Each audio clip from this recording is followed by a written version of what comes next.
The FujiCast is an independent loading zone production. My grandma used to have lots of sayings. Things like, can't, never, could, and don't look a gift horse in the mouth.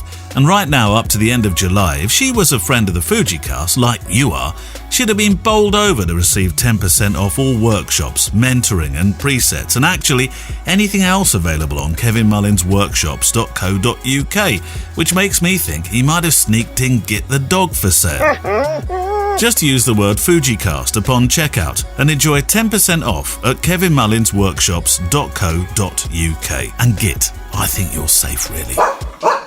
Photography Daily. If you're wondering what to listen to for the rest of the week after this FujiCast edition and you're still hungry for more, then be sure to visit my new podcast, Photography Daily, which drops Monday to Friday at 9 a.m. UK time, 4 a.m. Eastern. Monday to Thursday, inspiring photographers share their stories. Do I really want to risk my life for getting my stuff printed? If the images are not beautifully composed, people will just want to turn away from the images. But I remember the assignment because it was a huge auditorium and there were hundreds and hundreds of people in the room, and all I had was a 35mm. And the Friday Photo Walk is a longer outing with the show's mailbag as we go on assignment together. Photography Daily, available on all your favourite podcast apps and at photographydaily.show. And now, ladies and gentlemen, it's time for the show. Well, look who's popped into the studio.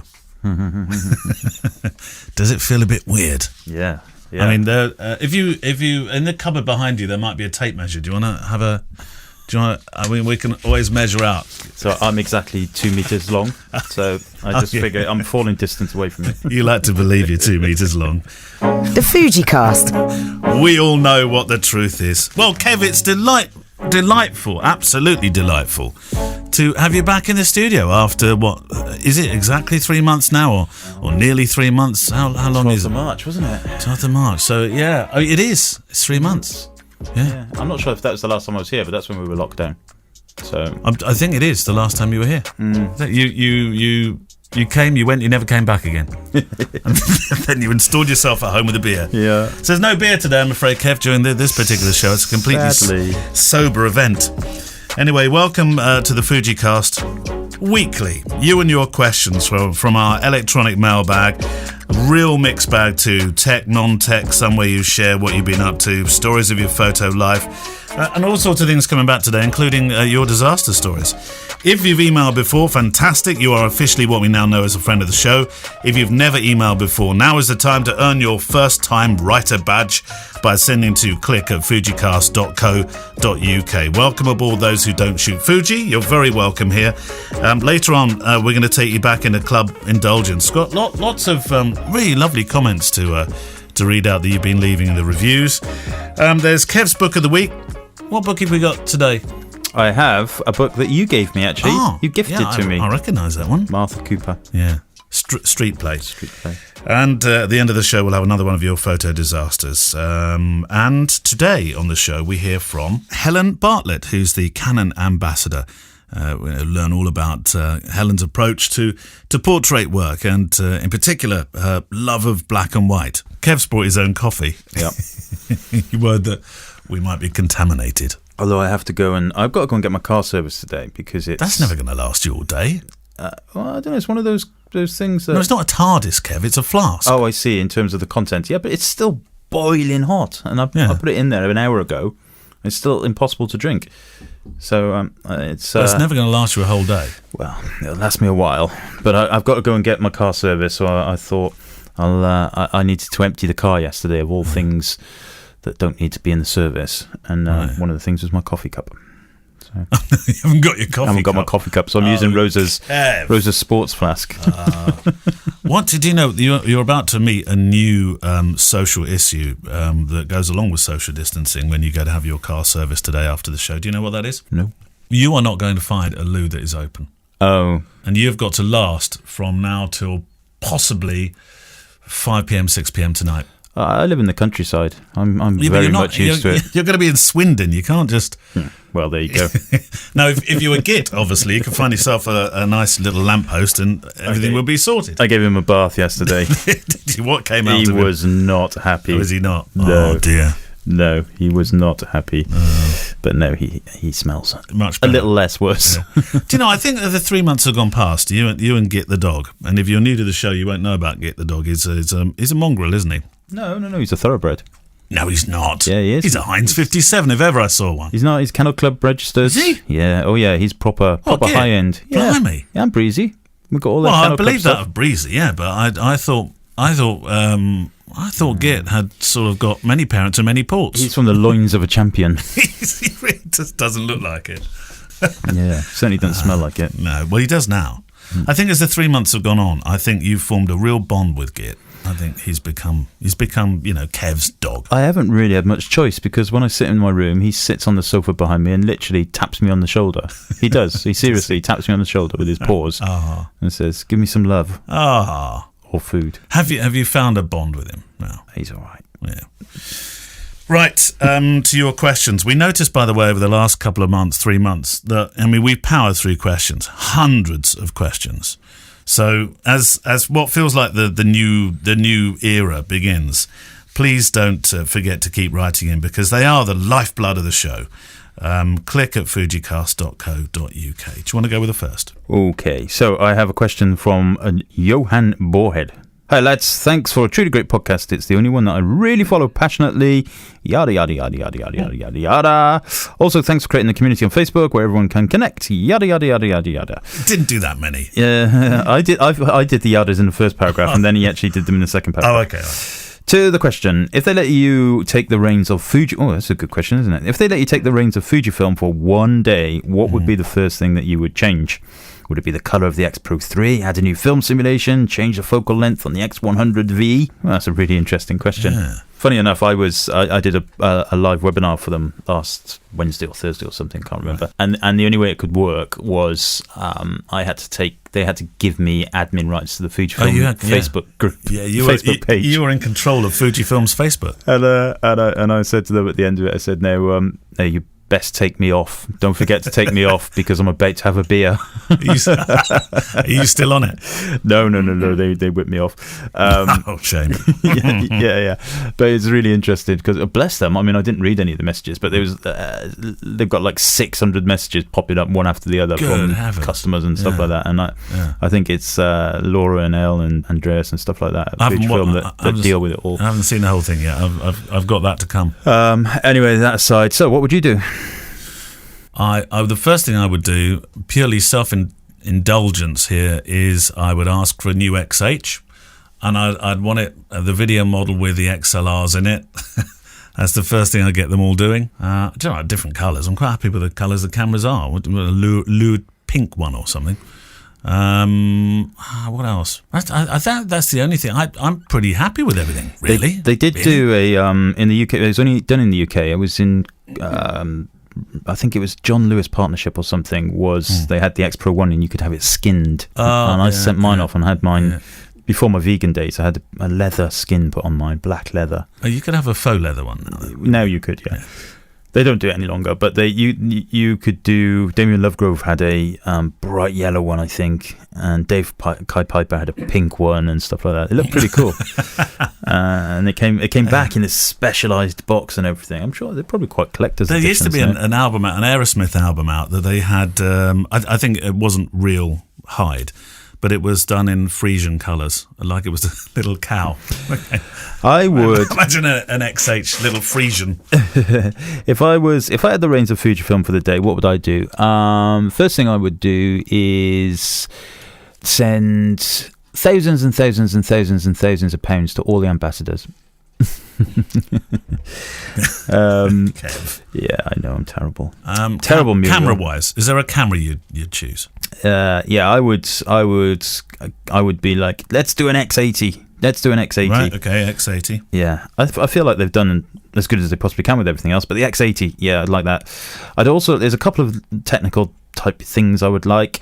For example, I would like when they do the bracketing, film simulation bracketing, things like that. I'd like it to not record a RAW and a JPEG for every time. Right. I would really like for them to give us a little bit more control over the editing, in-camera editing, right. A little bit. Now we've got touchscreens and all that. They've done a lot better. You've got a pullable S-curve and all that kind of stuff now. I'd also be really keen on them to kind of go down the route of implementing the 5G stuff, and I dream of the day where I can go to a wedding, press the button, and it just pings up to the cloud, and by the time I get home, it's edited. It's still going to, yeah. I keep going on about that. That's by the way, that's a trademark Kevin Mullins idea. That would be a very slow process, though, wouldn't it? Not with 5G, it wouldn't. Really? No. 5G is like faster than lightning, isn't it? Is it? Or will be when we get it. Wow. Yeah, and you'll probably get it first here because we are in the town of Vodafone. This is their HQ in Europe. Yeah, exactly. So I would imagine they'll test it here or something. But it's going to be super fast. So you're going to be able to watch, download movies and stuff and watch them as you do on broadband. It's going to be ridiculously fast. Actually, but because of the broadband I have, I can stick up a wedding with RAW files in usually about 2.5 hours. Yeah. So you could effectively do that at your wedding. Yeah, but it's... Save them.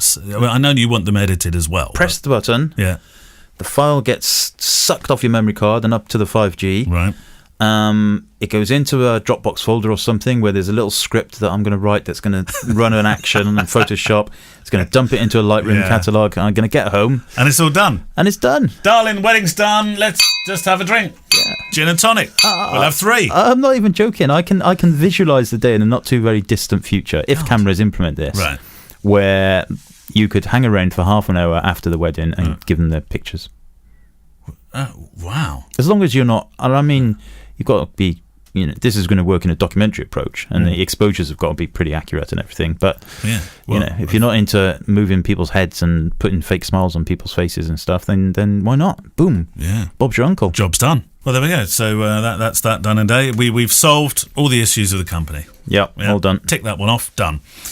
Jonathan Crilly wrote in a number of questions, which I think will take us probably up to the interview.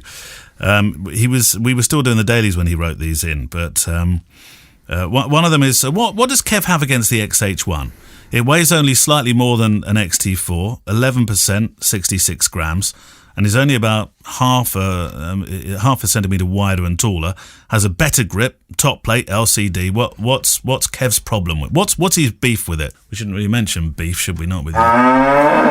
I don't have a problem. I don't know why people think I've got a problem with it. I just don't have it. Just because I don't have it doesn't mean I don't like it. I think in the past you have said it's not your favourite camera.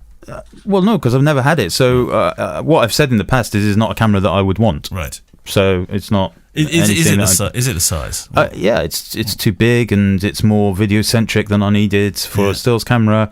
I never particularly liked that very fast trigger button. I didn't like the ergonomics of it particularly, but it's perfect for the people that wanted a DSLR style camera in a mirrorless form. So that's fine for those people. But for me, no, I just just because I don't buy it doesn't mean I don't like it. Right. So you heard this first, then, Jonathan. Kev likes the XH1. It's not in love with it, but like Git, you never know. One day. When taking portraits, how do you go about setting your sitters at ease? Do you have a set routine to warm people up? And what do you do when you're working with limited time to get the image? Well, you don't do a lot of portraits, do you? But you do. I mean, the whole idea of having the GFX was to do a few more portraits. You did the doorstep portraits with the GFX and then latterly with the X100V. What do you do? What do you say to them? I just say stand there and look at me. That's it. The doorstep stuff wasn't really portraits. It was it's as natural as it could be, but they were just looking at me. I'm not the person to answer. I always think interview. It's kind of like, well, you don't want to interview them like they're on live television or something, but interview them, have a chat with them, ask them questions about what they do. People love talking about themselves. Some people more than others, obviously, but it's a really good way to break the ice. We've talked about him so many times. I know.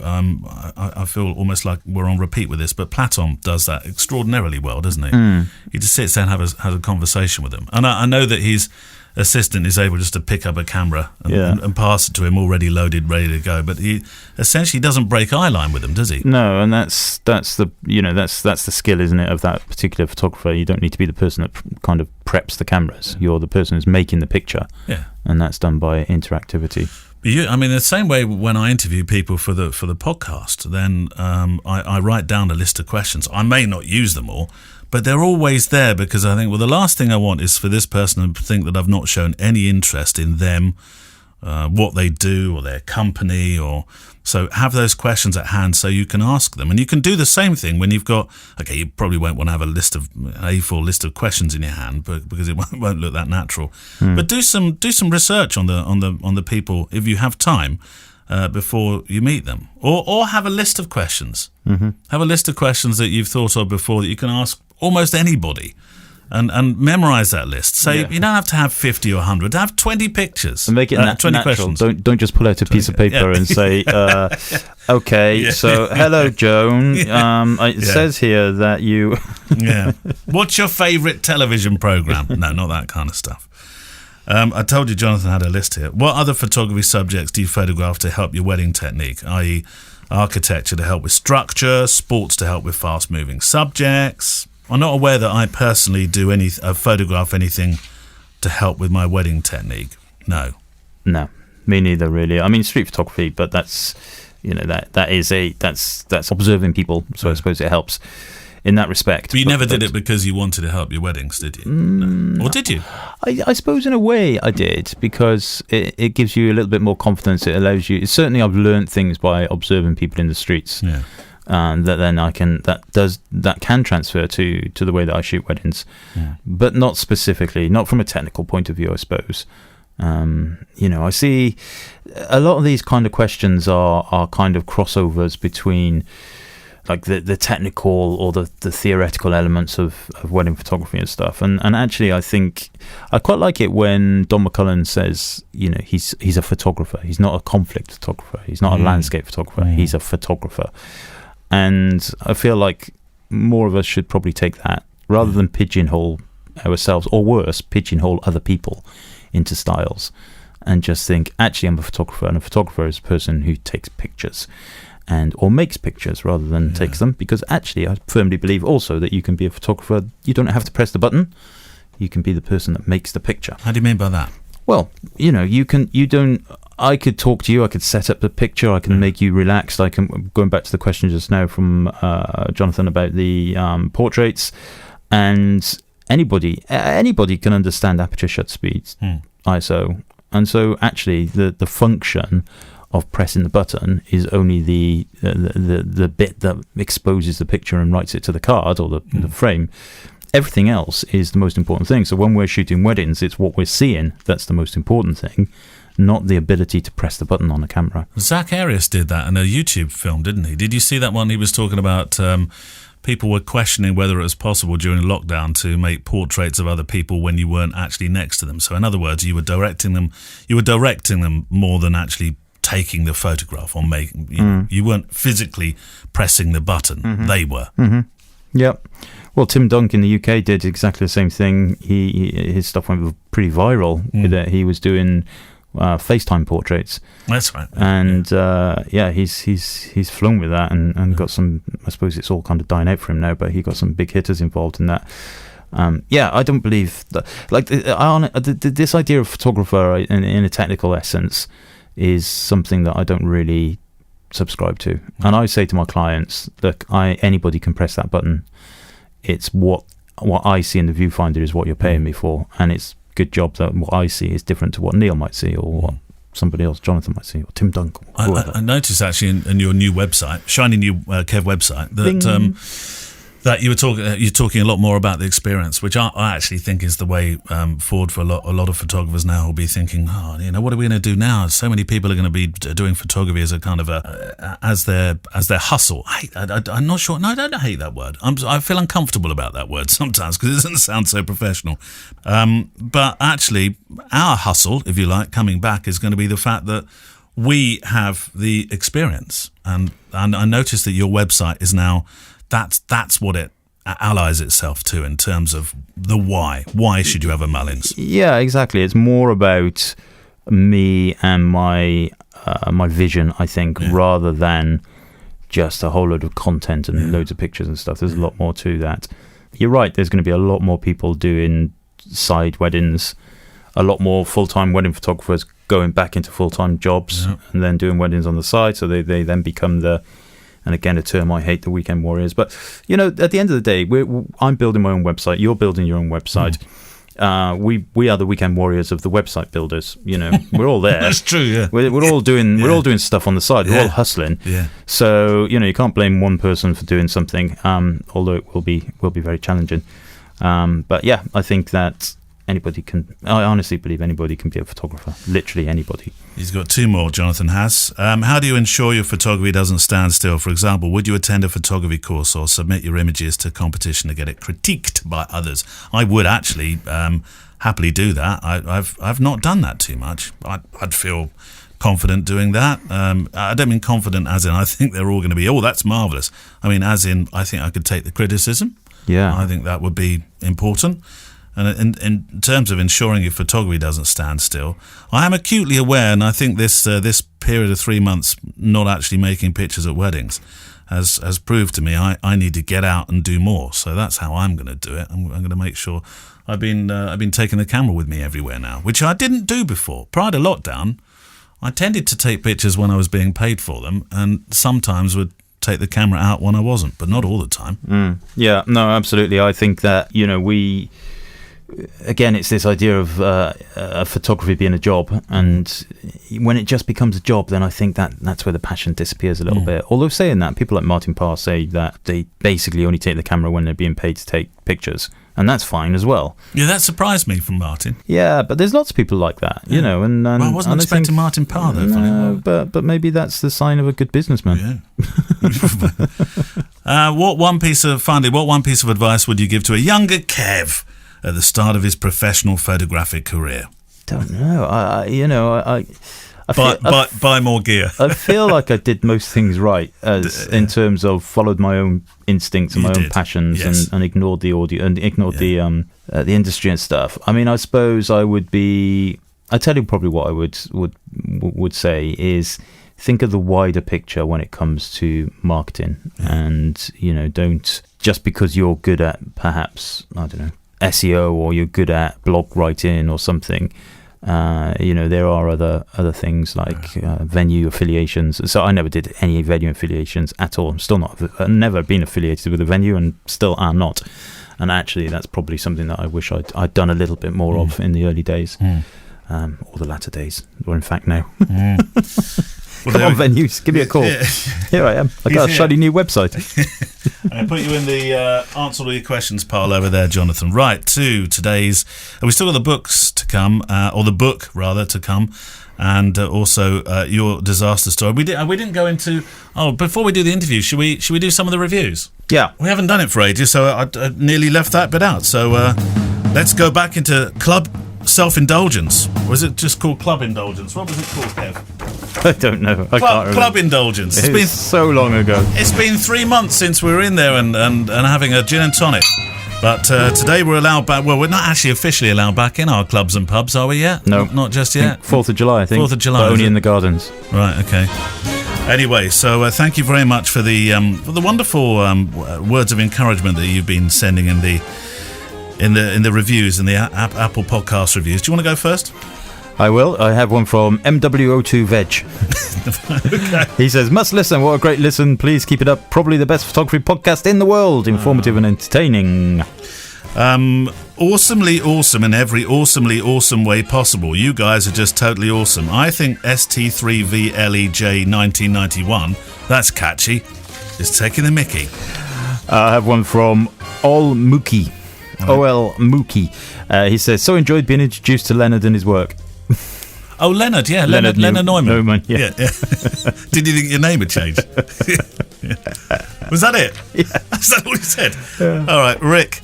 Rick SP9. The show sounds like a radio show with great audio and even jingles. The hosts Kevin and Neil are good at what they do and sometimes funny. Sometimes their banter has too many inside anecdotes. Oh, Kev. So there's a warning shot across the bow that don't make sense unless you know them personally. Well, Rick, come on in, get to know us more. Lots of gear talk, very British-centric, lots of useful stuff too when they don't digress too much. The Daily Show during the COVID-19 period, that was a nice effort. Well, I'm glad you appreciated it. I tell you what, try doing a daily show 7 days a week. You end up talking about all sorts of stuff you weren't planning. Go on, Kev. This is from David1581. Neil and Kev are very knowledgeable and affable. I really love the way that they divert. Divert? Don't put that in. Great show during the pandemic. Thanks very much, guys. This one, can you get blocked because of nickname? Obviously, some nicknames can be so bad they get blocked. Maybe. He just said, extraordinary. It's difficult to stand out in a crowd. Some do. 5 stars from somebody called Blocked because of nickname. Thank you very much if you sent in a review. And you should always remember... You're our favourite listener, and we mean it. And we really do. Right, it is time for the interview. Helen Bartlett spoke to me recently about her work within the genre and the world of lifestyle portraits. She is the only family photographer to be part of the prestigious Canon Ambassador Programme, which encompasses just 82 photographers from Europe, the Middle East and Africa, all of whom have been selected as pioneering their chosen field. She works in black and white and has established a client base that understands how and why she works that way. It's been a learning curve, as you're about to find out. Helen, 2003 it all started for you, but how and why? Okay, so I started taking pictures when I was really young. My dad was a very, very keen photographer. So he was a neurosurgeon, but he had started taking pictures when he was a child and he'd, built his first darkroom out of scraps he'd found on old, heaps of junk after the war. So he was really into it. And we had a darkroom at home. So I've got 3 older brothers, and generally once you got to about 9 or 10 years old, you got given a camera, and we all had these little Zorkis, which I don't know if you've come across there. Yeah, I know of them, yeah. Yeah, sort of Russian rangefinders, cheap knockoffs of Leicas. I think you can get them on eBay for about 20 quid. They're really but they're very, very basic. So they completely manual. You had like a little picture stuck on the back with stickman standing in the sun, stickman standing in the shade. Right. And you sort of look at the weather, look at your little picture on the back, change things about. And so we started taking pictures with those and printing black and white. So Father Christmas would turn up with, Satsumas and Skittles or whatever, but also with 24 rolls of black and white film, 2 boxes of paper, which was awesome. So we all went out and we did a lot of photography with my dad, a lot of printing. And we did colour printing as well, which is quite unusual, I think. But that wasn't really for me, as you can tell with the way my business has gone. And then my mum had a nursery school, which was run from the basement of our house. So term time mornings, there were 32 to 4-year-olds. And as we got older, my brother did it first, and he started taking the nursery photographs in the summer. So he sort of, finished his A-levels, and he then spent a few weeks in the nursery taking black and white, very natural pictures of the kids, and then hand printing them and selling them to the parents. Wow, okay. And there's 10 years between the eldest and me. And so William did it for a few years, and then when he sort of went off to university, I took over when I was probably late teens. And so summer holidays, I would go into the nursery, take loads of pictures, print them. Dad would help me pay for the film and the paper, and I would drink the profits. So it was a very, very badly run business, but I kind of earned enough money to keep me in sort of beer over the summer, and meant that I didn't have to get a proper job, which was great. And I really, really loved it. So all the summers when I was at university, I would come back and I would do that. And I would also help out in the nursery and help mum with, the teaching and stuff. And then after university, I'd sort of had this idea that I was going to go into documentaries and documentary research, making documentaries. And then I went and worked in a TV company. I did some work experience and I absolutely hated it. It was awful. It was like the ropiest of ropey TV companies to start with. But I just really didn't enjoy it. And I realized that I also don't watch TV. We'll now watch Netflix together and stuff, but if Tom's away, I won't switch the TV on at all. Right. So TV was clearly not my thing. And I just kind of always wanted to be a photographer, but it felt like a pipe dream. It's sort of, I want to be a photographer, I want to be a Hollywood actor. And it didn't sort of seem possible. But then my elder brother was sort of doing quite well and said, I'll lend you a little bit of money, help you set up and give it a go. When you started your business, you were on the real cusp of film meets the digital era. You'd already been doing printing, so you knew how to print, you knew what what to do. Did you start then professionally by shooting film? I started off when I decided I was going to be a photographer, and my big brother said, I'll help you out. He also said, you need to go and work for my friend for free for a bit, who was a fashion photographer. And I went and sort of generally, well, the plan was to work and be taught by this fashion photographer, but actually he then had a baby and ended up just sort of going off to look after the baby, and I looked after the studio and cleaned the floors and washed the toilets, and it was a sort of hire studio. So that was great fun, but slightly didn't have quite the sort of the photography element of it. But he shot with a Hasselblad, and so I was going to buy a Hasselblad, and I was ready. I was going to the shops. I'd worked out exactly what I was getting, and then I met Tom. And he said, oh, no, you don't want to buy a Hasselblad because the future is digital. And he said, you should get a Canon 10D because I shoot with Canon and I've got some Canon lenses. And if you shoot with Canon, I can help you. And I thought, he's nice. I kind of want an excuse to call him. So I bought a 10D to chat up the boy. Hang on a moment. Your relationship then with Canon is all down to your relationship with the boy. Yeah. So now Canon ambassador, married the boy. It's all worked out very well. But yeah, that was the reason. I mean, it could have gone in any other direction. So I was actually really lucky, because otherwise I would have spent all my money on a Hasselblad and probably then wouldn't have made the jump to digital, probably would have gone out of business. It was, a very lucky meeting at just the right time, and to then sort of, as you say, jump onto digital just when it was becoming affordable. Wait, let's talk about this Canon thing. We'll come to the photography. That's the important bit. Well, you mentioned the ambassador thing for Canon, which is high praise, of course, Helen, from such a camera giant. Do you remember the day that happened, or was it? It must have been a longer process. It was a sort of longer process, but yes, it was a sort of thing that had been kind of mentioned, mooted, and I wasn't sort of sure, and then the sort of call came and I drank some champagne. It was it's an amazing I'm so privileged, so lucky to have the opportunity. I think one of the most important things about representing such a big brand is a person's approachability. And I remember, I'm sure you won't, but I remember meeting you at Canon Servicing Centre just outside London. Yes, I remember that. I was trying to get my 50mm 1.2 to lock focus. I dropped it far too many times from I think the kitchen counter, so it's my own fault. And you turned up with a stack of cameras for sensor cleaning and service. And I remember we were chatting, and not once did you say who you were or what you did. And I went away, and I think somebody said, "Oh, Helen, she's the ambassador."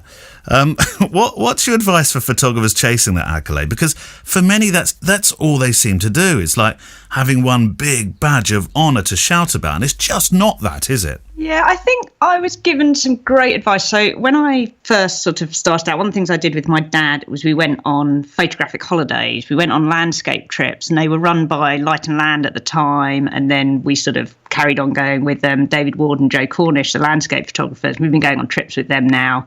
I still go on trips with them, and I very much consider them mentors. And I remember Joe said to me once, he said, work on the photography and other things will follow. I think he probably phrased it rather better than that. But, don't chase an ambassadorship or sort of personal prestige.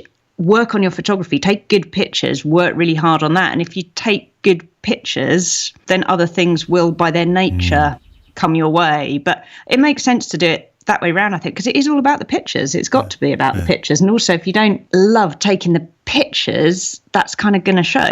Yeah, of course. I'm never quite sure if a genre, though, finds you or you find a genre.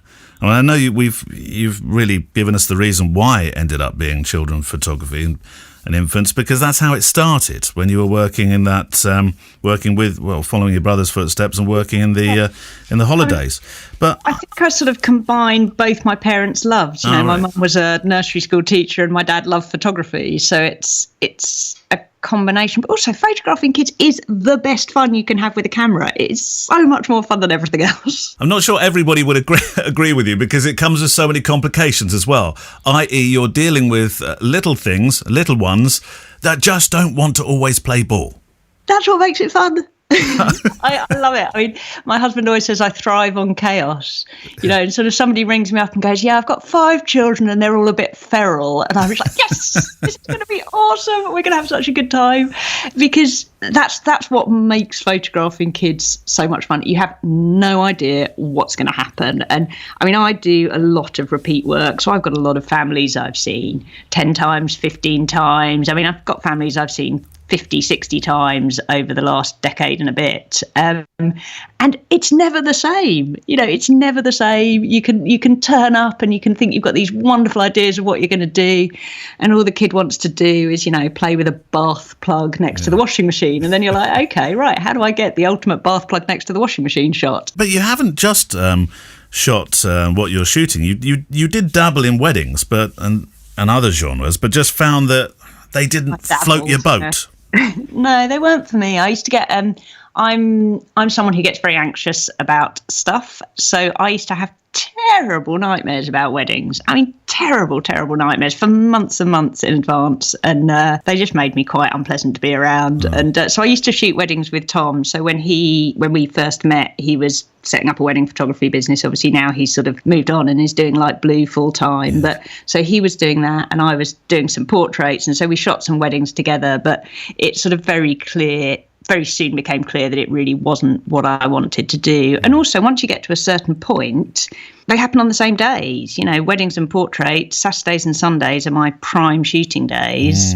So you can't really do both, I don't think, at the sort of level and volume that I like to work at. I'm going to be careful how I say it. It's going to be clumsy however I ask this question, but it's something we have talked about on the show, and probably because myself and Kev are, as we describe ourselves, sort of bearded oiks, older blokes. Is it a job that's probably better suited to somebody like yourself, who, frankly, Helen, I've never seen age, and I think that you're like Petra Pan. The picture in the attic is terrible, terrible. But no, seriously, I mean, it keeps you youthful, and all those sort of cliches that go with it. Are there many men doing this as successfully as you?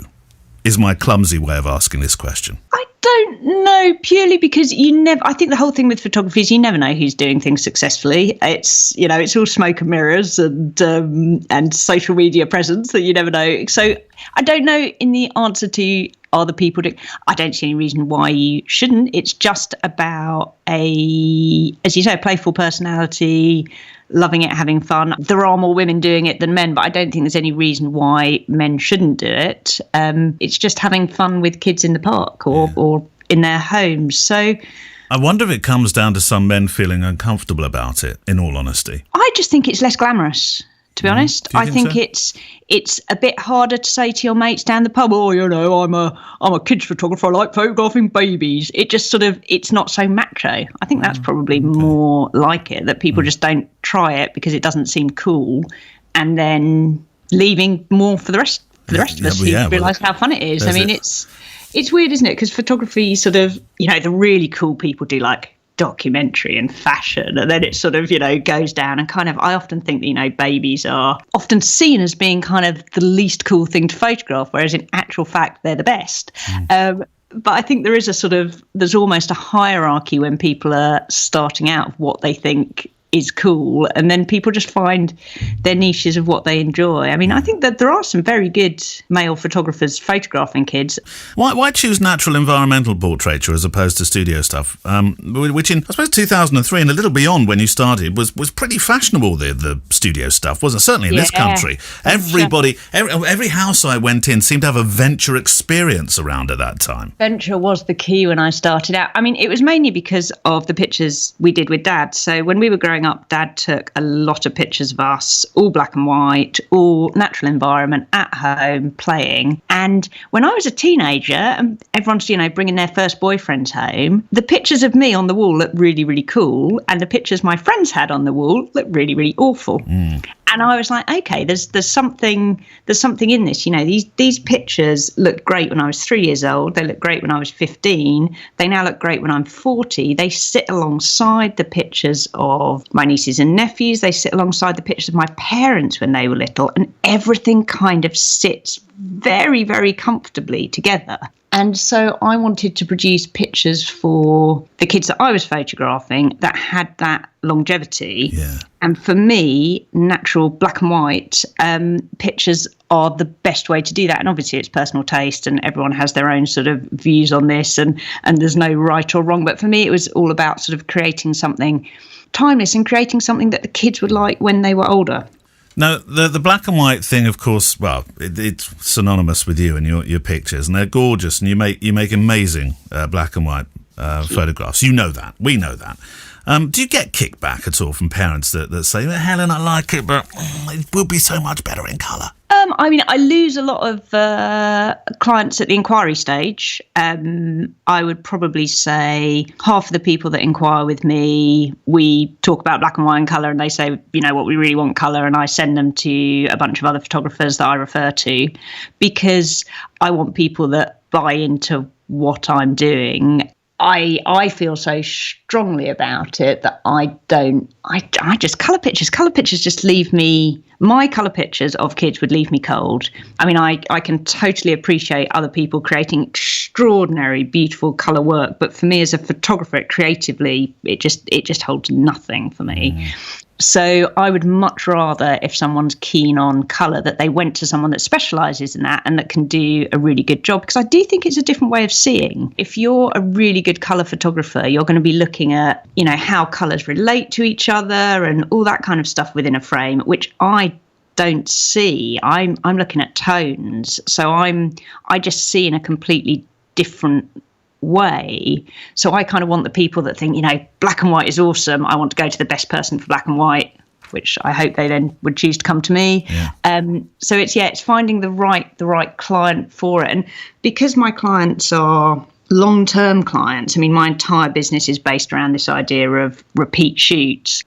Obviously, I'm involved in my photography, but I work with a consistency of style, because if they've got an album from their first shoot back in 2004 and we've done an annual shoot and it's now 2020, all those pictures have to sit together. And I suppose there's a great advantage as well to being able to say to a client that is not your fit, I'm so sorry, I don't think I'm the one for you. It makes life so much easier if you just, once you see those red flags, and people have such differing tastes. And you can see it at the moment when everyone's sort of seeing inside people's homes so much. People have such different ways of viewing the world and decorating things. But, if somebody comes to me and says, do you do those lovely newborn shots with giant vintage teacups? I can say very quickly, no, we're on the wrong, you come to the wrong person, but person A or person B would probably be able to help you with that. And it's much better. Otherwise, it's a waste of everyone's time. How's it going to work with social distancing?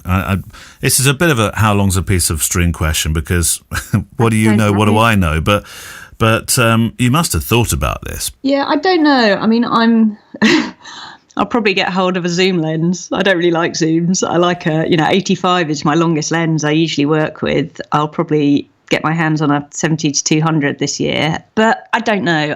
My feeling at the moment is I'm going to wait until we're all allowed to mix, and then I'm going to give it a few weeks so I make sure I'm completely safe. I don't really think there's any way to plan at this stage, because it's just so unknown. There's the question about treats that came up a few weeks ago. And you're on one of those shoots and you hear this kind of mantra of, come on, if you do this for Helen, then we'll go to McDonald's afterwards, come on. How do you find yourself managing not so much the children, but the adults? Because their expectations are that little Freddie has to be a performing seal for the duration. They're pretty good, generally. I mean, I definitely find, the second, third, 15th shoot is obviously a bit easier than the first shoot, because the first shoot everyone's finding their feet, and different people parent in different ways, and certainly after shooting families for 17 years, nobody does it the same way, and people often don't do it the same way 2 days in a row. Generally, I sort of say to the parents, if you're having fun, the kids will be having fun. Try not to bribe them, because obviously if you bribe on the first shoot, the kids will learn. And then the second shoot, they'll want something bigger. And the third shoot, they'll want something bigger, because they're clever. Kids are incredibly clever. They know exactly how to work their parents, which is hilarious to watch. I mean, I do long shoots. So I arrive usually at my clients' homes at about 8 a.m. I then make sure everyone's had breakfast, including the parents, because low blood sugar is one of the quickest ways to derail everything. So, when I say to the parents, have you had breakfast? They say, oh, no, we don't normally eat breakfast. So just for me today, have a slice of toast, because otherwise when your 2-year-old doesn't do what you want, you'll find yourself getting stressed and actually there being fine, you just needed to have some breakfast. So I make sure everyone's got some food in to start with, and that does make a big difference. And then we sort of go on the shoot, and usually by mid-morning we will need to have a snack. But, you know, the odd Smartie here and there is not going to kill anyone, especially if I get one too. These are long shoots, as you say. They're practically day in the life, aren't they? How many photographs are you typically showing a client afterwards? Another how long is a piece of string question, I'm thinking. Usually somewhere around the 70 pictures mark. Usually less than 100, usually more than 50. It depends. Obviously, if you've got a family with 5 kids, it's going to be slightly more than if you've just got one. But I find more than about 100, it doesn't actually help anyone. It becomes repetitive and it's slightly chaotic, and you kind of can't often see the woods for the trees, and people are coming to me for good shots, not nonsense. And so what I like to do is I like to take a lot, and then I like to edit right down to, you know, because 70 to 100 really good, very different shots. That's a lot to choose. It is, yeah. That stills. I'm fascinated to see that at last, Helen, you've turned on that red button on the back of your camera for video. Now, you are with a brand that are well known as being the brand that really brought DSLRs to everybody's attention in terms of video shooting, and the amazing ability to take that out and make and actually use it in feature films as well from the very early days. Now, you took a long time to press that video button on the back, and now you have. So video is a bit of a strange one for me. I'm not really a moving pictures kind of girl. I do, you know, I really like to go to the cinema. I like to watch a really good Netflix thing, but as I said earlier, I don't tend to switch the TV on. It's not my sort of my way of relaxing. So 3 or 4 weeks ago, Canon got in touch and said they were setting up the Canon Connected Hub, which is their new YouTube hub to sort of share inspirational videos. And they said, "Can you make one?" So I said yes. And then obviously realised I had to learn how to make a video. And not only did I not press the red button on the back of the camera, but I'd pre-programmed it to do something completely different. I know they're all set to stills functions, weren't they, on your camera? Exactly. Yeah. So I had to ring up one of my colleagues at Canon and say, like, I mean, I have no idea what I'm doing. You've got to kind of help talk me through this. And so we then made a little sort of tutorial video that's on their YouTube site. And and it was fun to do. I'm trying to do a little bit more just to sort of, as I say, it's a good time to learn a new skill and practice, and it's a nice way to show the kind of things that I'm doing and ways that I work to a wider audience, which is all good, and sort of help other people kind of learn. And, you know, you get these lovely bits of feedback from people going, "Oh, you know, I've been trying to photograph my kids at home for ages, and here's a picture I took after I watched your video." And I mean, I'm sure you and Kevin must know this a lot, and that's really, you know, that's really heartwarming. So I'm having a bit more of a go at that. I can't see myself ever moving into videoing kids, that kind of sort of actually commercially using video to video other people. I mean, it's just not where my interest lies. That has been quite fun to sort of, try videoing myself. We've been asking a few photographers of late whether photography is something that they just do when they turn a coin, or whether it's their hobby as well. I mean, are you able to, when you go out, put the camera on the kitchen counter and say, "I'll just leave you there for the day"? I do tend to have a camera with me most of the time. Our sort of favourite holidays to go on are to go on landscape trips with David Ward and Joe Cornish and Tom and my brother, and pack the car full of tripods and filters and go and stomp up hills and take landscape shots. It's very much it's where I find peace, I think. But yeah, it's fun. It's what I like to do. Definitely, I would consider it to be a hobby as much as a job. Which is, God, incredibly lucky. I mean, you don't get that very often. You don't often think. I mean, I miss my job so much at the moment, and I guess in many ways, that just shows how lucky we are in what we do to have something that we love so much. Our thanks to Helen Bartlett for her time in being a guest on the show this week. And of course, don't forget, on the shiny new website, as we keep calling it, you can see all the links to our guests' work, including Helen, if you go to fujicast.co.uk. Right, back to the questions. Hello, Neil. Hello, Kevin. This one's from Hannah O'Brien in Exeter, in Devon. Love Devon. I wanted to say a massive thank you for creating your fantastic podcast. With being bedbound for the past year, finding a new podcast, especially photography-based, that's both informative and interesting can be rare. So I thankfully stumbled across the FujiCast a month ago. I'm switching from from Canon. For my birthday in early August, so not long to go, not many sleeps, I'm being gifted the X Pro 2. And thanks to your advice, Kev, I'll be pairing that up with the 50mm f2 as my first Fuji lens. My question is, what projects or photography work could I pursue despite being bedbound with my new Fuji gear? This can be a tricky one, actually, Kev. I'm very keen to create some portraits of family alongside botanical photography. If there's anything else that you reckon would be good work to delve into, I'm very keen to hear your thoughts. Hannah O'Brien. Hannah, I think, is able to, when we say bedbound, though, I believe, Hannah, you're able to get out and do some shots like your botanical work, but just not able to get too far. Am I reading into that correctly, do you think, Kev? Possibly. Yeah. I don't know. Yeah, I spoke to Hannah on Instagram, actually. You did? Yeah, and the ideas that I kind of said to her were beyond things like the portraits and botanical pictures of flowers. They were things like, it depends on what's going on in the room in the day and all that kind of stuff. I would imagine it's quite a challenge. But things like, studying the way that light changes throughout the day, different times of the day. Yeah. You probably observe in different quarters, maybe concentrate on like one half of the room and then the other half of the room another day and stuff. Yeah. And, just learn to see stuff that's going on that you would otherwise ignore. But of course, it does depend on what's in the room, who's in the room, what the light is like, various things like that.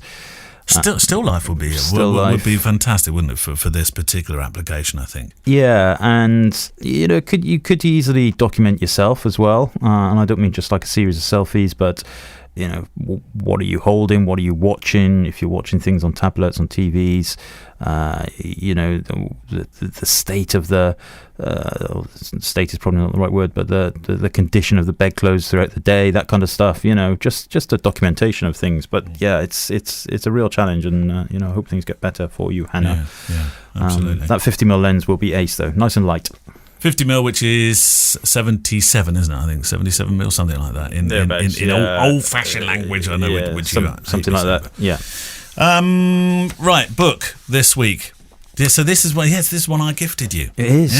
Yeah. It's very difficult to buy you a book because I don't. You've got so many. I don't know what ones you've got. And I kind of have to make an educated guess at thinking Kev won't have this one. This one I was a little bit worried about because it was called Street Play, and I was thinking, oh, God, he's going to have this. Yeah, so I'm just looking at the little dedication. I'm not going to read it out, but the nice dedication that you sent me. I took a risk. I wrote in it. And totally devalued the book. I'm so sorry. But it was 2016 because you put the date on it. Wow. And the book is Street Play by Martha Cooper, and it's one of my favourite books, not just because you gave it to me, but it's a really nice. I think it's what I would class as a simple book. It's not overly complicated. Some of the images and the layout of the prints are, some of them are small, some of them are big. But what I would class as the impact ones don't spread across the crease in the centre or anything like that. It's all black and white. And essentially, Martha Cooper was a photographer for the New York Post. And so all of these pictures are essentially, I would say, the poorer neighborhoods of New York. Right. You've got typical things like kids playing on demolition sites, and it is a study of young people's lives in those deprived areas. Yeah. Very candid, very, you're not going to be looking at these pictures and thinking, oh, the light is beautiful. It's all about the people. It's all about the youngsters in it. There's a picture here on page 78, 79. Little lad selling what looks like the empty tins. So he's basically collected bottles and tins so people can take them back to the shops to get their Oh, so he's like a middleman. He's a middleman. They can take the bottles and tins back to the shops to get 10 cents, and he's probably selling that on for 5 cents because there's a lot of alcoholic tins, so he wouldn't be able to get those. Oh, I see. Get those back. I wonder when that picture was taken. He'll be today's entrepreneur with that. Probably, yeah. He looks a little bit like Jeff Bezos. Jeff Bezos in the early days. Yeah. Do you remember taking stuff back to the? Did you ever do that? Collecting cans and bottles and taking them back to the new. I don't think they do that anymore, do they? Well, we used to have a we used to have a pop van would come to our street. Corona. It was called Corona. A pop van. Believe it or not, the big pop. No, the van was called Corona. The company in South Wales was called Corona. People from South Wales will remember this. The Corona van would come, and God, the connotation of that now. You'd have the Corona van's coming. You'd have 1 litre bottles of things like dandelion and burdock, lemonades, cola flavour, all that kind of stuff. Yeah. And they would take the bottles off you and kind of. It was like having milk delivery. You'd subscribe on a month. Yeah. But what they used to do is they'd store them behind the fire station down on Malpas Road. And occasionally, people I know... Hang on a minute. People I know would go around the back of the fire station. Right. And be entrepreneurial. Yeah, let's just leave it at that. All right. What do you mean would be entrepreneurial? Well, we might they would maybe take some help in the environment and all that kind of stuff, and take them to a shop and let's just say recycle them. Oh, I see what you meant. Oh, yeah. Right. So Martha Cooper, Street Play. Is that a square format book? It is a square book. Yeah, although the images aren't as such, but yeah, obviously it's all about kids and stuff, the youngsters in New York in those kind of. Is there text alongside some of the pictures to help with the context? No, there's not. There is. It's kind of broken down into sections, so there's introductory text to a certain area, if you like. But not much of it. Some of the images have got little bits of information, but not on much. It's really just a visual essay of the people, and it's beautiful. Because I always look at these pictures, and I just like you just said about that little boy. What are they doing now? Yeah. What are they doing now? That's the beauty of it, isn't it? That's why I love that my absolute favourite book, which is. Once Upon a Time in Wales, where he went back and found them all, found the people, did he? The ones that were still alive. Yeah. And that's what makes that book beautiful. But yeah, Street Play by Martha Cooper. Martha Cooper. And if you want, you can send it to me. I'll scroll in the front and devalue it for you. Yep. And we will link to it, of course. Yeah.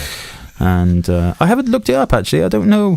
I forgot to. It was easy when we were doing the dailies because I was just sat in front of my computer as we were discussing it. Well, you've got a computer here, but unfortunately your mouse has not got any power in it because it hasn't been used for 3 months. Yeah, I think you just told me that to stop me touching it. No, you can move the mouse. See, there's a cursor. Does it move? No, completely dead. Sorry about that. The Corona van, though. Oh, Corona my pop. word. Corona pop. If only you'd have known at the time. Right, let's have one more question. In fact, I've got something here, and then you can have a question, and we'll do the disaster story. Hi Kev, hi Neil. I was wondering if you've seen this website. It's FujiXweekly.com/recipes. Mm-hmm. It's run by a guy called. Do you know Rich? Is it Richie Roesch? I don't know him personally, but I know the website. He specialises in creating film simulation recipes for Fuji X cameras to replicate old film stocks. He has dozens available and spends a lot of time trying to get them right. Does he sell them? I didn't. No. So they're all JPEG. He's got my recipes on there as well, which is fine. It's not. So what he does is he sets up JPEG settings. So you can just dial them into your camera. So it's like a cookbook for if you want to try something different. Yeah. Hence recipe. Yeah. I'm slowly working my way through them, says Helen, and trying them out and seeing which suits different situations. I find people can be quite sniffy about shooting JPEG, but for me it's one of the many joys of shooting the Fuji cameras. Sending best wishes from Hampshire, Helen. Do you know, Helen, you're absolutely right. Yes, people can be quite sniffy, can't they, about shooting JPEG? I'm shooting more JPEG again, actually. Honestly, it's not even something that comes into my thought process anymore. If people want to be sniffy, they can go and sniff somewhere else. Yeah, absolutely. Okay. Can you hear that? I think that's the next door neighbour. Look, can you just... he's got his digger out. He's got his digger out. For 3 months, it's been a silent place, you know, Kev. And suddenly everything happens. Yeah. At the weekend, by the way, you know where the studio was looking back at the house, and Sam came running out of the house, and I thought, what is that noise? I mean, it was reasonably soundproof in here, but I heard this really deep sort of throaty engine noise. And suddenly, from over there, just across, there's a house behind us, isn't there? This helicopter rose, it must have parked just in front of that house, rose up out of nowhere and backed until it was, I'm telling you, only, 30 feet above this studio. Wow. I've never... Was it an air ambulance? It was an air ambulance, yeah. Oh, right. And we were all looking up at it. And then I thought, God, yeah, from all my experience of having flown, this is the most dangerous place to be standing underneath a helicopter right now. Yeah. The wash was coming down. We sort of ran back in the house. Wow. Unfortunately, it made a successful, what's called towering takeoff, and went on its way again. Near us, we've got Kemble Airfield, and they have it's the graveyard of the jumbo jet there. So there's a recycling company based there. He made a fortune for that, didn't he? He did, yeah. An absolute fortune. I mean, when do you one day wake up and think, I know what I'm going to do? I'm going to recycle 747 jets. Yeah, because Kemble is one of only 3 airports outside of the main airports that can land jumbo jets. And wasn't it also an emergency runway for the space shuttle if they needed it? Or have I got that wrong? Don't know. I've not heard that, but it was the home of the Red Arrows for a long time, and it was used as... it's a secure airport, like a safety landing airport or something. Yeah. Anyway, it's engine in trouble. There's exactly. There's lots of airplanes going to their final destination at the moment because they're offloading them. So we've had 3 come in, and it's really interesting. What I was reading about it on the internet. What they do is so the last one that came in was an Air Iceland 747, and they fly over Malmesbury really low. So it's like really low. No, it's almost like it's going on its way though. Yeah, and then he goes. What they typically do is the pilots will do 2 loops of Malmesbury, and Crudwell and the surrounding areas, and then take it into Kemble, and that's it. And then the first thing they do is they take off one of the engines so it can't be stolen. What do you mean, like a joyrider's going to turn up? I know what we'll do, Wayne. Let's go over Kemble and nick a 747. And they take an engine off, and then they start cutting them apart. Oh, that's sad, almost. Isn't it? They once found £500,000 worth of cocaine in the back of a pilot's seat. What? Yeah. God. Yeah. Yeah. It's It is a fascinating airfield. I've just thought, by the way, no, I've got it wrong with where the space shuttle can land. I'm confusing it with the Gambia. There's of course. at Kemble and the Gambia, it's very close. Now there's this enormous long runway, which was the only place in Africa where, if due to weather and sort of different plans, if it had to land in a different continent, it had found a place where it could land. Huge long runway. Easy to mistake the Gambia and Kemble. Yeah, I thought so. Right, last question of the show. Go on. All right, Jonathan Kerr says, what's in a name? Question mark. Since starting wedding photography 18 months ago with a business partner, we decided to go with a brand, which is Wonder and Time. I like that. As opposed to using a personal name for our business. Curious what you guys think of this decision. Is it better to be on brand or to have a more intimate, personal approach to naming a wedding photography business? We did touch on this a couple of weeks ago, didn't we? We had something about this. Yeah. And I like Wonder and Time. I think when there's 2 of you, it makes much more sense to have a branded type name. Yeah. And also it does depend a little bit on your names. So is Wonder as in wonder or wander? Wander. So as in a fish called. As in wandering in time. Yeah. A time spelled Time or? Thyme. Oh, like the herb. Yeah. Right. Wonder and Time. I don't know whether Wando is another herb, perhaps. Don't know. No. But anyway, it could just be a play on words. Yeah. But yeah, it's a nice name, isn't it? It's a really nice name. Quite chintzy. You see some ridiculous names. What like? Well, I'm not going to say them, but some of them are really ridiculous. I thought I could draw you into that. No. Almost got you. Well, yeah, it always reminds me of when the .com bubble came along and all these web design agencies come up, and it was like they call themselves like Blue Flamingo. Oh, no, sorry, Kev, I had one. I had Blue Flamingo? No, I had a company that made audio production. We called it Red Frog. Oh, yeah. Red Frog. What? Why? Red Frog. There was a period where everybody was calling an animal a different colour, wasn't there? That was it. That's what it was all about. Blue Tomato. Yeah. Anyway, well, they're probably all far more successful than me anyway, so it doesn't matter. Well, Red Frog didn't go anywhere. I think that's fine. I mean, you can't. There's no right or wrong to that, is there? You do what you need to do. I suppose, as we mentioned last time, Jerry Cojones used to say that he would never name his business Jerry Cojones Photography because when he wanted to sell it, it was tied to his name, and so his was called. Oh, Jerry Cojones was. Oh, I've got all his playing cards actually. Probably in the. Yeah, it was. I can see the logo, but I can't remember the name though. Let me look it up while you're chuntering away. Go on. Whether he sold his business or not in the end, I don't know. But he had a very valid point. But I do believe that that's very specific to you being very, very, very, very successful. Yeah.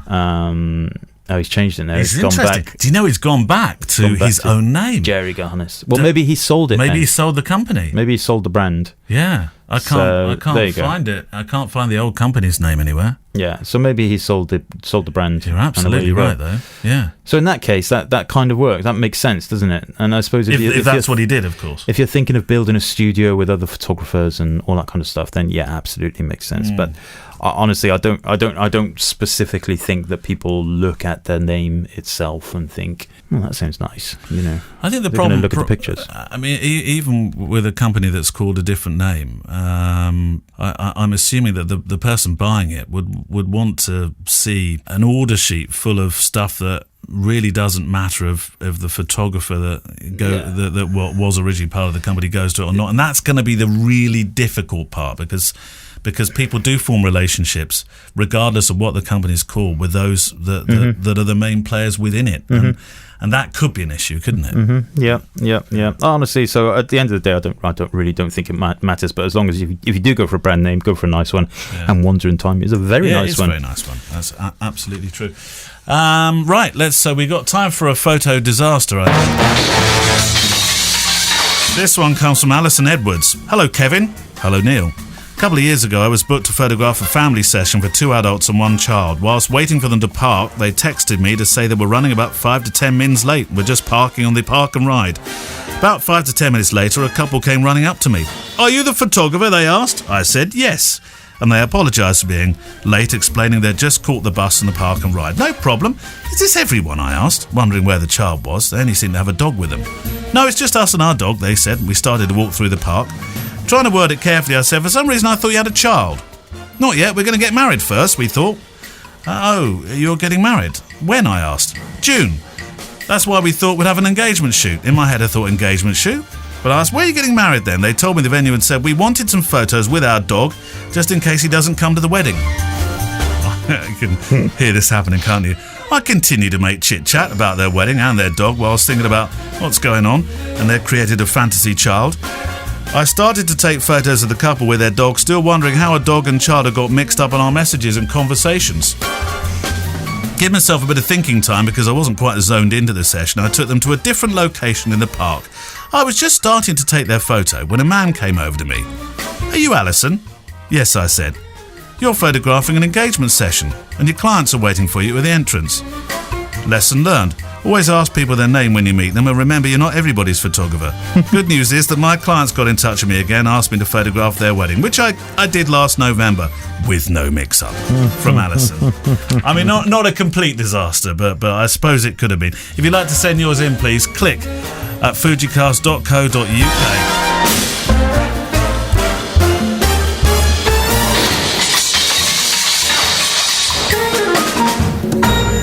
And that's it for the first week where Kev is back in the studio. Has it felt all right? Has it felt a bit odd to start with? Not really. It's been nice, actually. It's been nice to stretch my legs. The longest I've driven my car in a very long time, that's for sure. I kind of pulled out of Malmesbury on the wrong side of the road and turned the windscreen wipers on and the hazard lights went on and the seat reclined into the boot. And I wonder if for a while... traffic cops who were watching people driving were thinking he's not driven for quite a while. Look at that wild swerve as that person tries to reverse their space into a car parking area. Well, it's been nice to have you back, I think, Kev. Yeah, it's been fun. Thank you very much for being here. Of course, if we all get locked down again, who knows? We'll get back to those dailies. I'm not again. even going to talk about it. Anyway, if you've liked this or any of the week's shows, thank you. And if you can, you feel it's relevant, we'd love you to leave a review. Some apps have it, some apps don't. But it does make a difference because we do really read every single one. If you can share the episode on Twitter or a Facebook group, thank you very much. Send your questions and your disaster stories and anything of interest to click@fujicast.co.uk. Music is from Blue Wednesday. We're supporting music from the incredible artlist.io. At this point, Kev, we always used to have Lady B would read off an address for us, but she doesn't need to do that anymore because now we have our fancy new shiny brand new, you worked for weeks on it, website, fujicast.co.uk. You just need to go there. Yeah. And you'll see everything you want. So have we furloughed Lady B then? Is she... Well, she wasn't really old enough to be taking a pay package anyway. Okay, fair enough. I remember once though she did say, am I getting paid for this? Do you remember that? Yeah.